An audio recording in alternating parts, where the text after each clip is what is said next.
If Christ, who was perfect and who was the Son of God, was misunderstood, and if he was called things that were not true, if he was called the devil and all these things, then who are we to think that we will be faithful to him and make it out of this life without being slandered to some degree? So some of that we can't control, but can you be faithful and also be comfortable being misunderstood at the same time?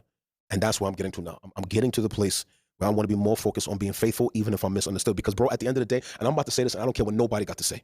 At the end of the day, for all of us who are addicted to approval, who always need the affirmation of everybody, who are afraid to just be bold because we're worried about what people are going to say. My brothers and my sisters, come on, let's stop this nonsense. When it's all said and done, who are we going to give an account to? I'm not giving an account to no trolls.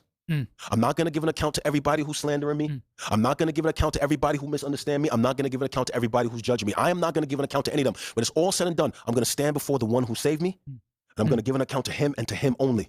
And what I don't want to say on that day is that, Lord, I was afraid to be bold because I wanted approval addiction. I was afraid to say the truth because I was worried about who's going to leave the church. I was afraid to tell people what the word said because I was more concerned about butts and seats and souls in heaven. No. When I give that account, I want to be able to say what Paul said.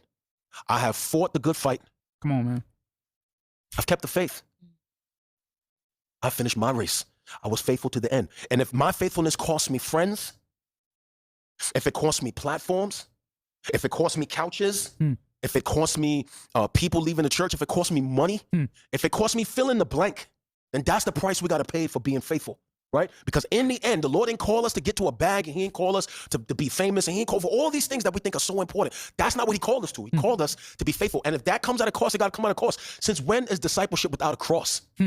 Right? That's American Christianity. That we're going to do Christianity, we're going to do discipleship, we're going to do podcasts, we're going to preach and sing and do all these things and try to walk on eggshells to not offend nobody.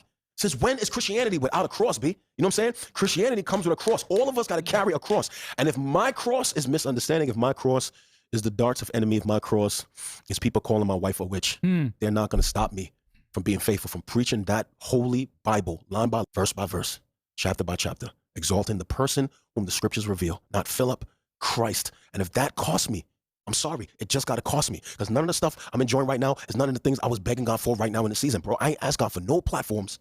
I asked God to be on no podcast. I asked him for none of that. I just said to the Lord when we founded 2019, Lord, I want to just be faithful to you until you call me home. And whatever that brings and whatever that costs me, I will deal with that. I just want to be found faithful. Period, bro. You understand what I'm saying to you? You know what I'm saying? So we can't be worried about, oh, they're not going to invite you on their podcast. They're not going to invite you to their conference. They're going to cancel you. You can't cancel somebody that's already dead.